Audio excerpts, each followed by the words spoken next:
Hello students, आज का हमारा टॉपिक है some drugs where chelation and therapeutic activity are unrelated. ठीक है, मतलब जो हम ड्रग्स की फॉर्मेशन करते हैं, जो ड्रग्स की एक्टिविटी है हमारी बॉडी के अंदर, वो चिलेशन से मतलब जो चिलेटिंग लिगेंड्स होते हैं उनके साथ उनकी रिलेशन है या वो अनरिलेट करते हैं उनके साथ। ठीक है, मतलब चिलेशन जो है हमारे पास, जो एक लिगेंड के साथ मोर देन 2 बॉन्ड बनाते हैं या मोर देन 1 बॉन्ड बनाते हैं, वो उस ड्रग्स के लिए बेनिफिशियल है या फिर उसका कोई इफ़ेक्ट नहीं है उस ड्रग्स पे, वो हमें इसके अंदर देखना है। ठीक है, ये इस सेक्शन का लास्ट है टॉपिक, तो ये ज़्यादा वो भी नहीं है, पता नहीं ये इसका अभी तक कोई क्वेश्चन भी नहीं आया है, लेकिन आपको बस आइडिया होना चाहिए। बाई चांस 2 मार्क्स में पूछ ले तो आपको पता होना चाहिए एक दो एग्जाम्पल कि किसके अंदर जो चिलेशन है वो का इम्पोर्टेंस है और किस में वो क्या है, कोई इम्पोर्टेंस शो नहीं करती। ठीक है, कोई इम्पोर्टेंस शो नहीं करती। अब देखो हमारे पास है the metal binding property of many drugs in clinical use are not always clear. मतलब जितने भी हमारे पास अब तक ड्रग्स हैं उनकी जो मेटल बाइंडिंग प्रॉपर्टी है लिगेंड्स के साथ वो अभी क्लियर नहीं है सभी की। ठीक है, तो हमारे पास जो चिलेटिंग प्रॉपर्टी है वो असेंशियल नहीं है किसके लिए, थेरेप्यूटिक एक्शन के लिए।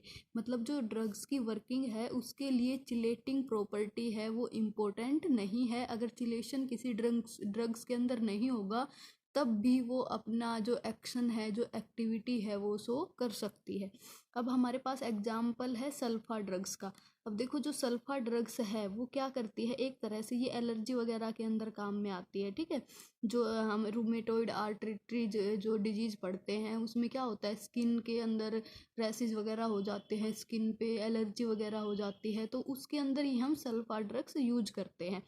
तो जो इसकी मेन कंपोनेंट है इसका क्या है, पी एमिनो सैलिसिलिक एसिड। ठीक है, पैरा एमिनो सैलिसिलिक एसिड है जो इसका मेन पार्ट है, जो एक्टिविटी शो करता है, या फिर इसके डेरिवेटिव भी हो सकते हैं, लेकिन जो इसकी चिलेटिंग पावर है उसका इसकी एक्टिविटी के ऊपर कोई इफेक्ट नहीं है। ठीक है, ये चाहे किसी के साथ किसी भी लिगेंड, चिलेटिंग लिगेंड या चिलेटिंग किसी भी मेटल के साथ बॉन्ड बनाए या ना बनाए, इसकी एक्टिविटी के ऊपर इसका कोई इफेक्ट नहीं पड़ता। ठीक है, इसका इफेक्ट किस पे कि कैसे वर्क करता है, ये जो हमारी एक्टिव साइट है बॉडी के अंदर, जो एंजाइम है उसके ऊपर साइट्स बनी होती है जिनके साथ जाके ये अटैच करते हैं, तो ये उन साइट्स को ब्लॉक कर देते हैं जिससे जो एंटीजन है उसके ऊपर जाके अटैक नहीं हो सकते। ठीक है, तो इस मैकेनिज्म को ही हम बोलते हैं कॉम्पिटिटिव इनहिबिशन।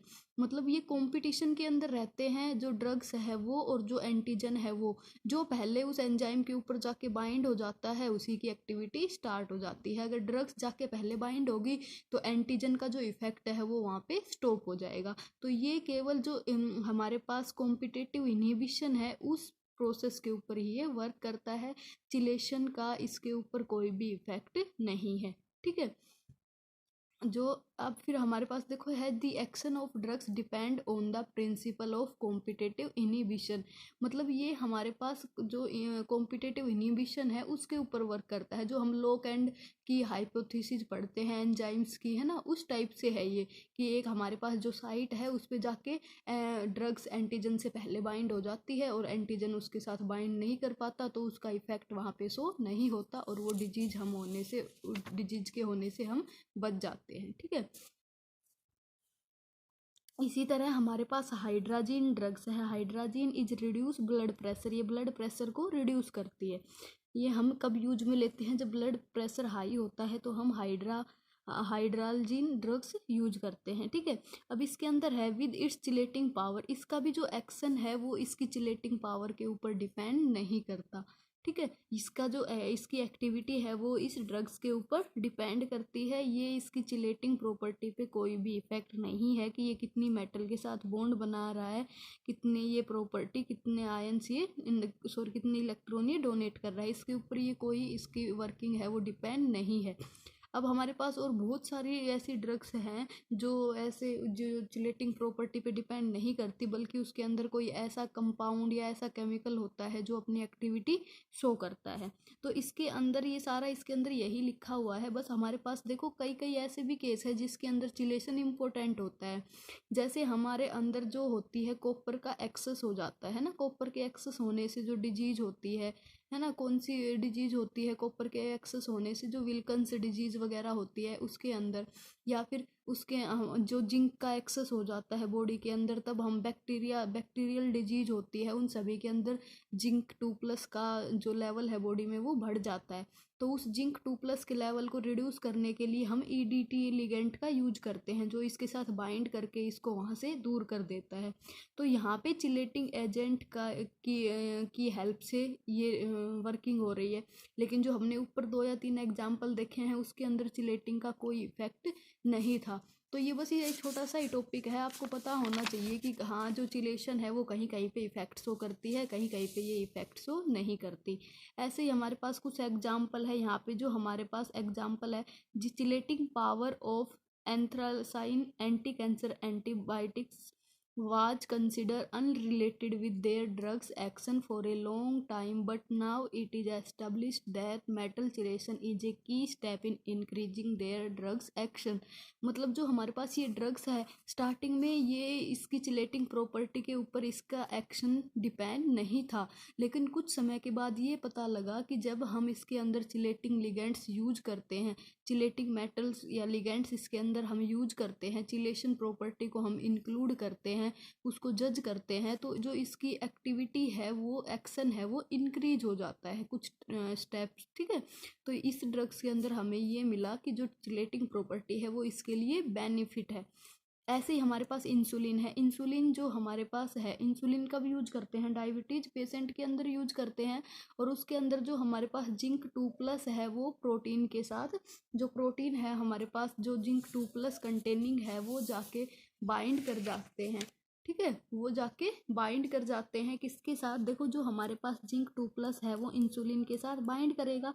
ये जिंक 2+ कहाँ से आया है, ये प्रोटीन से आया है। जो भी प्रोटीन हमारी बॉडी के अंदर प्रेजेंट है, हिस्टिडीन इमिडाजोल वगैरह जो प्रोटीन है वो इंसुलिन के साथ क्या कर लेते हैं, बॉन्ड बना लेते हैं। फिर जो पिट्यूटरी फैक्टर है हमारी बॉडी में क्या है, ये हार्मोन सीक्रेट करता है, पिट्यूटरी ग्लैंड से हार्मोन सीक्रेट होते हैं, और ये इंसुलिन के साथ जाके बाइंड हो जाता है। Pituitary factor plus zinc 2+ plus insulin, ये तीनों एक कॉम्प्लेक्स की फॉर्मेशन कर लेते हैं, और इस टाइम पे हमारे क्या होता है यहाँ पे, ये जो डायबिटीज़ है उसका जो फैक्टर है उसको ब्लॉक कर देते हैं। कैसे ब्लॉक करेंगे, इसके बाद हमारे पास आता है magnesium containing enzyme hexokinase. Hexokinase pituitary factor के साथ बाइंड हो जाएगा और पिट्यूटरी फैक्टर को क्या कर देगा, इनएक्टिवेट कर देगा, और इससे फिर जो हमारी डायबिटीज डिजीज है उसको हम कंट्रोल करते हैं। तो यहाँ पे हमें पता है कि जो हमारे ये पूरी फंक्शनिंग हो रही है ये चिलेशन के थ्रू हो रही है, कितने सारे बॉन्ड बन रहे हैं, है ना, तो ये सारा प्रोसेस चिलेशन के थ्रू होता है। तो इसके अंदर हम बोलते हैं, देखो यहाँ पे कहा गया है, it is seen that the coordination power of insulin drug not only prolong its life period but it intimately relate to it drugs action. मतलब ये केवल इसके लाइफ को ही, मतलब जो ड्रग्स की लाइफ है उसी को ही नहीं बढ़ाता, बल्कि ये उसका जो एक्शन है उसको भी इंक्रीज करता है। ठीक है, या उससे ये रिलेटेड है। तो कुछ ड्रग्स ऐसी है जहाँ पे ये रिलेशन शो करता है, चिलेशन इम्पोर्टेंट है, उसकी एक्टिविटी को बढ़ाती है, लेकिन कुछ ड्रग्स ऐसी है जिनके ऊपर चिलेशन का कोई इफेक्ट नहीं होता, उनकी जो एक्टिविटी है वो किसी अदर रीजन के थ्रू डेवलप होती है। ठीक है, जो हमारे पास ये जिंक है, देखो जहाँ पे हमें पता है जो पिट्यूटरी फैक्टर एक्चुअल में क्या होता है, ये क्या करता है, पिट्यूटरी फैक्टर से जो हमारे पास एंजाइम वगैरह सीक्रेट होते हैं वो कार्बोहाइड्रेट का मेटाबॉलिज्म करने के लिए यूज में आते हैं। ठीक है, कार्बोहाइड्रेट का मेटाबॉलिज्म होगा तो क्या होगा, हमारे पास क्या एटीपीएज वगैरह सिंथेसिस होते हैं, है ना, जब इसके साथ मैग्नीशियम हेक्सोसाइनेज इसके साथ बाइंड कर गया तो हमारा ग्लूकोज का जो डाइजेशन है वो स्टॉप हो जाएगा, है ना, क्योंकि ये किसकी हेल्प से होता है, पिट्यूटरी फैक्टर की हेल्प से होता है, जो ये एंजाइम सीक्रेट करता है। जब एंजाइम ही सीक्रेट नहीं होगा तो ग्लूकोज का डाइजेशन नहीं होगा, वो वहाँ पे क्या हो जाएगा, एज ए वेस्ट रहेगा, जब उससे कुछ रिलीज ही नहीं होगी शुगर, तो हमारा डायबिटीज़ है वो कंट्रोल में हो जाएगा। ठीक है, तो ये हमारे पास एक छोटा सा टॉपिक था। इसके अंदर बस आपको 2-3 एग्जाम्पल देखने हैं। सल्फा ड्रग्स है, उसके अंदर चिलेटिंग प्रॉपर्टी का कोई इम्पोर्टेंस नहीं है।